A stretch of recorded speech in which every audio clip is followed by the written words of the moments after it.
Om Shanti. Good morning. आज बाबा की 7/7/2021 की वाणी है। आज बाबा ने सुनाया कि तुम सारे विश्व की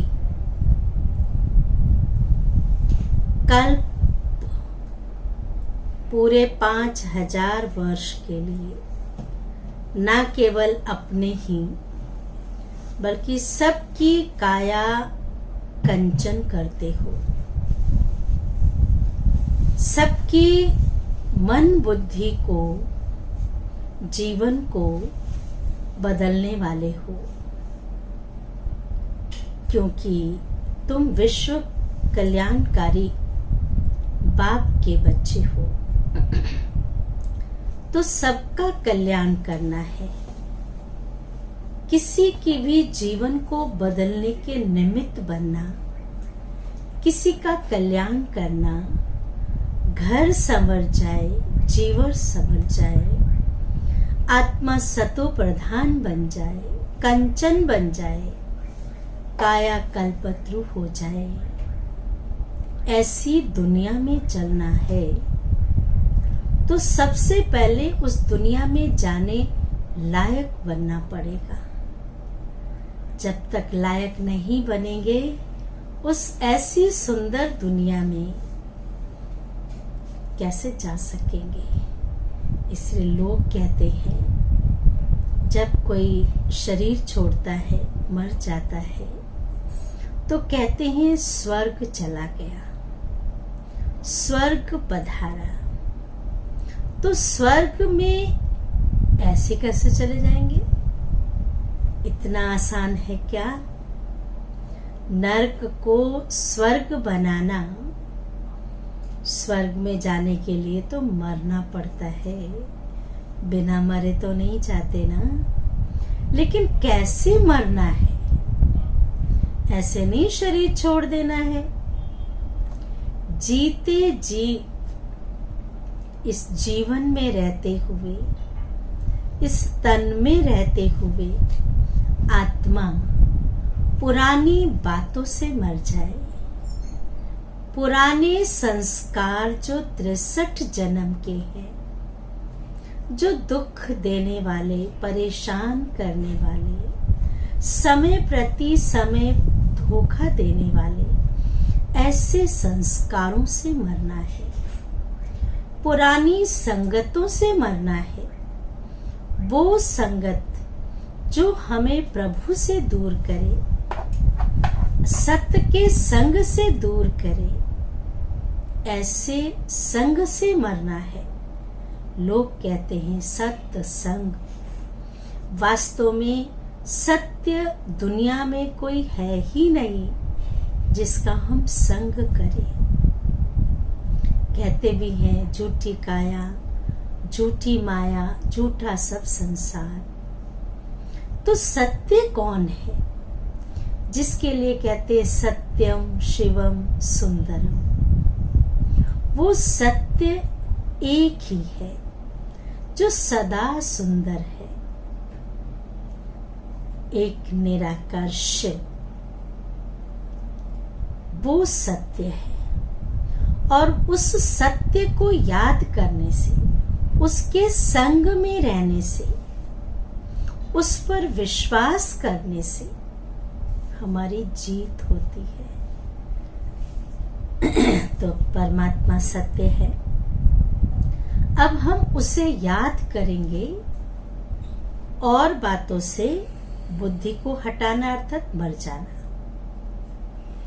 जब तक कहते हैं ना मरे बिना स्वर्ग नहीं मिलता, तो हमें भी तो इन पुरानी चीजों से, देह से, संबंधों से मरना पड़ेगा, अर्थात बुद्धि से मरना है। ऐसा नहीं सचमुच मरना है, बुद्धि योग हटाना है। तब हम परमात्मा को प्रिय लगेंगे ना, और वो साथ ले जाएगा।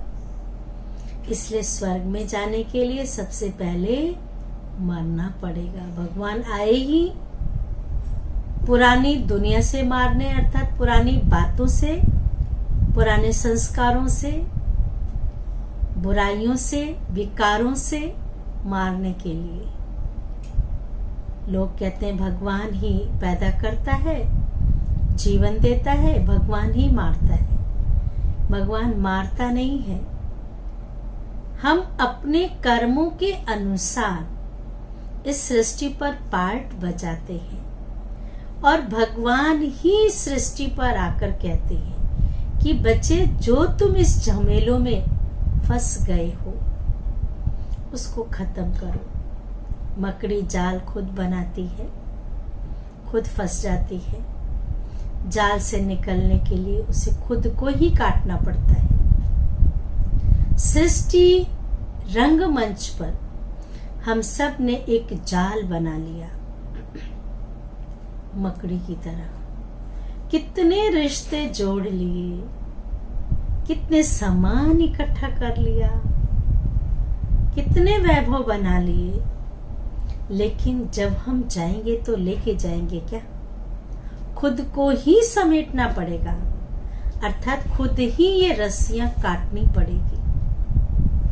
अंतमति सो गति, अंत में तब परमात्मा की याद रहेगी, वरना किसी देहधारी की याद रही, किसी वस्तु की याद रही तो स्वर्ग में तो नहीं जाएंगे ना, फिर नरक में आना पड़ेगा।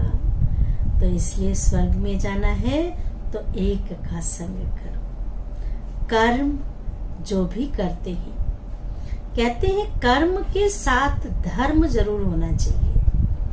धर्म अर्थात धारणा। जो कर्म करते हैं और धारणा के आधार से करते हैं, वो कर्म हमारे सफल होते हैं। कर्म करने के बाद फिर धर्म के बारे में सोचते हैं, धारणा के बारे में सोचते हैं। ऐसे नहीं, ऐसे करते तो नुकसान तो हो गया ना। इसलिए पहले सोच समझ कर फिर कर्म करना चाहिए। अभी हम सुनते हैं बाबा की वाणी। सार है, मीठे बच्चे तुम यहाँ आई हो, तुम यहाँ आई हो अपने सहित सारी दुनिया की काया कल्प तरु बनाने। याद से ही काया कल्पतरु होगी, कंचन होगी। प्रश्न है, नरकवासी से स्वर्गवासी बनने की विधि कौन सी है? अभी तुम बच्चों को जियेदान मिलता है, कैसे? दो बातें हैं। नरकवासी से स्वर्गवासी बनने की विधि कौन सी है? दूसरी बात, अभी तुम बच्चों को जियेदान मिलता है, कैसे? बहुत सुंदर जवाब बाबा ने दिया कि नरकवासी से स्वर्गवासी बनने के लिए जरूर मरना पड़े। नरकवासी से स्वर्गवासी बनने के लिए जरूर मरना पड़े। किससे मरना पड़े? नरक की बातों से मरना पड़े, नरक से मरना पड़े। बाबा कहते, मैं आया हूं तुम सबको मौत देने। मैं आया हूं तुम सबको मौत देने, माना इन शरीरों के साथ तो हम परम धाम नहीं जाएंगे ना। शरीर तो यहाँ ही छोड़ना है। तो शरीर को खत्म करके आत्मा इस शरीर से मुक्त होकर के मुक्ति धाम जाएगी। भगवान जैसा है अपने जैसा बनाना चाहते हैं। भगवान निराकार ज्योति स्वरूप है, आत्मा भी निराकार ज्योति स्वरूप है।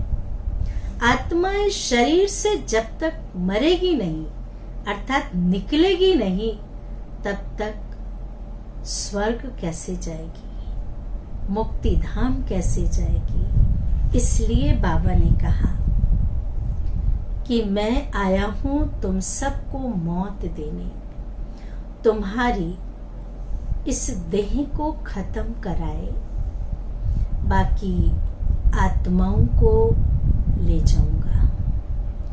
देह तो यहीं खत्म हो जाएगा ना, कितना भी प्रिय व्यक्ति हो लेके तो नहीं जाते ना। सिकंदर इतने बड़े सम्राट थे, फिर भी कुछ लेके नहीं गए। माँ को बोला, माँ मेरे दोनों हाथ जब मेरी अर्थी जाए तो बाहर रखना, मैं कुछ, ताकि लोग ये ना सोचे कुछ लेके जा रहा है। कह तो देते हैं खाली हाथ आए हैं, खाली हाथ जाना है। वास्तव में सिकंदर जैसे सम्राट का भी ये तन ऊपर नहीं गया, ज्यादा से ज्यादा शमशान तक जाता है। शरीर तो यहीं खत्म होना है ना, आत्मा ही अच्छे या बुरे संस्कार लेकर के जाती है। तो बाबा ने कहा, तुम्हारी इस देह को खत्म कराए, बाकी आत्माओं को ले जाऊंगा। यही सच्चा जीवन दान है। इसके लिए यह महाभारत लड़ाई है। विनाश होगा, भाई भाई लड़ेंगे, जिसमें सबका विनाश होगा। फिर आत्माएं पावन बनकर वापस घर जाएंगी, फिर स्वर्ग में आएंगी। वरना आसान स्वर्ग में जाना, बिना मरे तो नहीं जाएंगे। गीत भी बहुत अच्छा है। गीत है, माता वो माता तू सबकी भाग्य विधाता। माता वो माता तू सबकी भाग्य विधाता। एक माँ है जो सबके भाग्य को बनाती है, माँ बच्चे को संवारती है। धारणा के लिए मुख्य सार है, ज्ञान सागर में स्नान कर,